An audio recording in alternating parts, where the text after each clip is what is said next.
Hey up tout le monde, c'est Kirito, j'espère que vous allez bien. Petit mot sur la vidéo sur Vitality qui vous a vachement plu, je vous remercie. Et maintenant, on va pouvoir passer à la vidéo d'aujourd'hui. Aujourd'hui, je me suis posé la question de ce qui pouvait faire de la prochaine génération une génération innovante, forte, et avec des individualités qui sauraient se démarquer de la scène. J'ai d'abord pensé aux plus grands prospects de la scène, même si on sait tous qui ce sera, mais aujourd'hui ça ne sera pas le propos.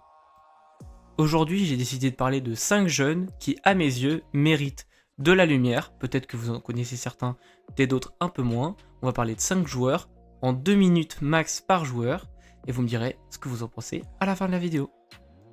Pour commencer cette vidéo en douceur, j'ai décidé de vous parler de Lake. Lake est un jeune rifle de 20 ans qui nous vient tout droit des États-Unis.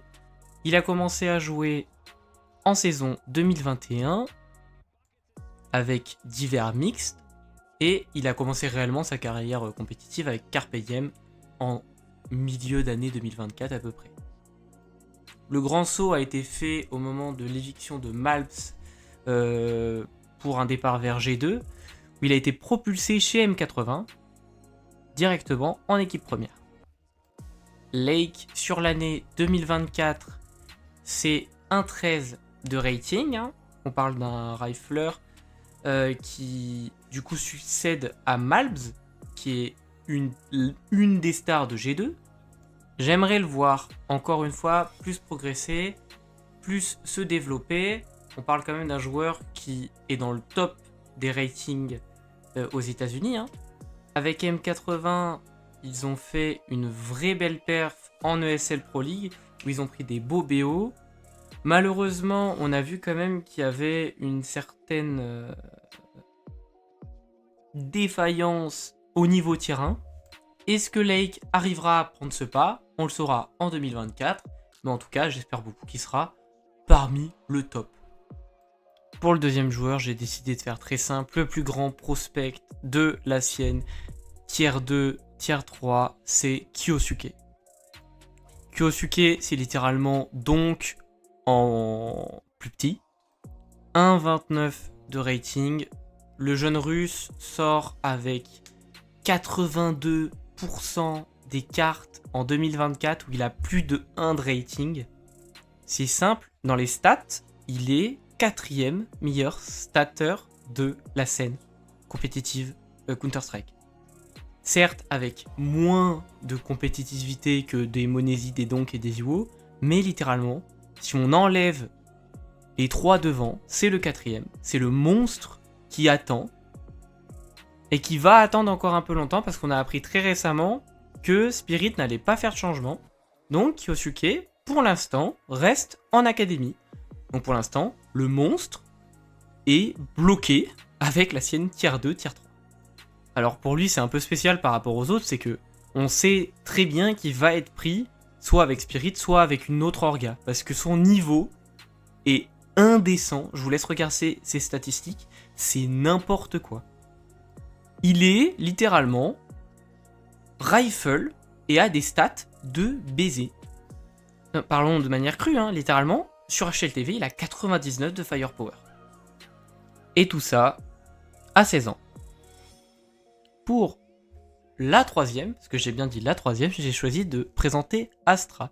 Astra est une Française qui est sniper et qui est aussi in-game leader. Astra, elle a 24 ans, elle a 1,13 de rating et elle joue du coup du côté du circuit féminin au niveau des ELCL Impact, etc. J'ai fait ce choix parce que je pense que c'est une joueuse qui a énormément de qualité. Elle arrive déjà à snipe et lead. Elle était chez NIP tout d'abord et maintenant elle est chez Navi. Navi Javelins, c'est l'équipe féminine chez Navi. Et elle a 74 de firepower sur HLTV. C'est une joueuse que j'ai vue monter à très très haut niveau cette année. J'ai vu des vrais perfs à 1,90, 1,70 face à des vraies équipes féminines. Je pense qu'elle a vraiment une pièce à jouer, malgré que l'équipe Navi Javelins va être dissoute, ou tout du moins elle ne va plus être chez Navi. Faut vraiment se rendre compte qu'elle a un niveau pour lequel je me suis dit, elle peut vraiment rivaliser avec les toutes meilleures joueuses du monde. Et elle a un réel impact en tant que sniper et leader, parce qu'on le voit bien, en prenant l'exemple de Kadian, que ça ne marche pas tout le temps. On lui souhaite tout le bonheur pour la suite. On l'a vu perdre en finale du tournoi avec les équipes France, Pologne et Portugal, Danemark féminin. C'était une espèce de Coupe du Monde où elles se sont effondrées en finale. C'est dommage, en 2-1. Et plus récemment, elle a fait ses derniers BO avec Na'Vi Javelins. On retiendra quand même que sur cette saison, elle a vraiment été super impactante. Et on espère pour la suite que soit elle puisse rejoindre une top équipe féminine, ou peut-être, qui sait, une équipe masculine par la suite. Pour le 4e joueur, on repasse sur un homme du nom de PR. Pierre est un Tchèque de 17 ans qui nous vient tout droit de MOUZ NXT et a, sur l'année 2024, un 10 de rating. J'ai fait le choix de ce joueur tout simplement parce que Pierre a vécu 2 itérations de MOUZ NXT. MOUZ NXT, c'est l'équipe académique de MOUZ, et Pierre est dans la nouvelle équipe qui a été annoncée très récemment. Le Tchèque a joué dans l'itération précédente de MOUZ avec Syrah, Krizen, Burmilov et Netju. Sachant que parmi ces 4-là, Syrah a été transféré chez TSM, Krizen chez OG, Burmilov était le seul qui devait rester avec Pierre, mais malheureusement à cause de la guerre en Ukraine, il ne pourra pas être maintenu, et Netju est chez ENCE. Le jeune leader de 17 ans a pour du coup but et responsabilité de mener une nouvelle génération au sommet de la scène académique. On voit du coup quand même qu'il a eu moins de chances que les autres à être appelé par des équipes mères, des équipes qui sont déjà très développées, mais on peut quand même se dire que sur cette année, avec un 10 de rating, étant le joueur le plus vieux de l'équipe, malgré qu'il ait 17 ans, il va falloir passer ce step nécessaire du coup pour passer dans une équipe top 15, top 20, monde. Même si on le sent quand même que parfois il y a des manques. C'est le premier joueur sur lequel j'ai vu jouer où je me suis dit qu'il y avait quand même des manques pour passer ce step d'au-dessus. Les matchs récents me prouvent quand même le contraire. Il est d'une équipe très très très jeune, avec pas beaucoup d'expérience. Lui a de l'expérience, mais vraiment à compter au compte-gouttes, quoi. C'est vraiment un joueur intéressant qui pourrait intéresser des équipes comme OG, comme ENCE dans le futur, peut-être même Heroic. En tout cas, c'est un profil de joueur qui pourrait intéresser beaucoup d'équipes. Et pour le dernier joueur de cette vidéo, on va pouvoir parler de Timur Marev, plutôt connu sous le nom de Flameus.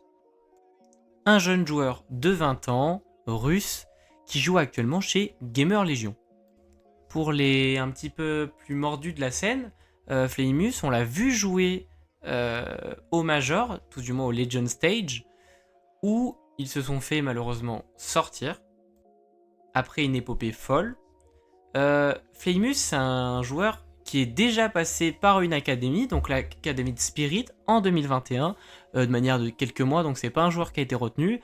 Il est passé par diverses équipes tier 4, tier 3, entre parenthèses, russophones, avant de passer chez Nemiga, Gamer Legion. Flameus, il a un 10 de rating cette année. Je parle beaucoup de rating dans cette vidéo, mais il faut bien comprendre que avoir un 10 de rating en scène tier 2, tier 1, c'est vraiment quelque chose de pas commun. On voit quand même que Flameus, à ce Major, a eu énormément de réussite, surtout avec un move incroyable face à Vitality, BO qui le perdent par ailleurs. On voit quand même que Flameus, avec son envie, sa vivacité, il dégage quelque chose sur scène et dans le jeu. Personnellement, quand je l'ai vu jouer, je me suis dit qu'il y avait quelque chose de très intéressant à faire. C'est ce jeune homme. On voit quand même beaucoup de choses encore à apprendre. Dans l'approche du jeu, il y a énormément de moves très agressifs de la part de Flameus. Forcément, c'est un joueur plutôt du style face it, etc. c'est un énorme gain de firepower pour n'importe quelle équipe qui le prendra, je pense. 82 firepower. Après, forcément, ses stats, elles sont un peu biaisées parce que au Major, il a vraiment, vraiment surperformé quasiment dans tous les stages avant le Legend Stage. On voit tout de même que parmi ses stats récentes, il a affiché un 2,30 de rating face à Wildcard qui pousse par ailleurs Gamer Leisure en 2-2 en 1-2 par ailleurs, avant de se faire battre par Navi. Face à Navi, il a eu beaucoup plus de mal. Hein. On voit que le saut tiers 2, tiers 1, très très haut du tiers 1, c'est compliqué. Honnêtement, on ne lui en tiendra pas rigueur, vu les performances qu'il fait précédemment. En fait, en termes statistiques, du coup, comme j'en parlais précédemment, c'est très compliqué de jauger un joueur juste par des statistiques parce que on peut faire des stats terribles, mais avoir ce round, ce clutch, cette performance qui nous fait nous dire que le joueur a vraiment bien performé. Voilà, c'était tout pour cette vidéo. J'ai essayé de faire entre parenthèses 2 minutes. Il y aura sûrement des joueurs sur lesquels j'ai bien dépassé, je connais pas le temps exact. Si jamais vous voulez que je parle d'un joueur en particulier, moi ça m'intéresse vraiment que vous citiez des joueurs ou des joueuses et que j'analyse un petit peu ce qu'ils font, leurs points d'amélioration, sur lesquels on peut parler, ou n'importe quelle autre idée de vidéo. Moi je suis tout oui d'entendre ça. Je vous remercie d'avoir regardé cette vidéo. C'était Kirito et à la prochaine.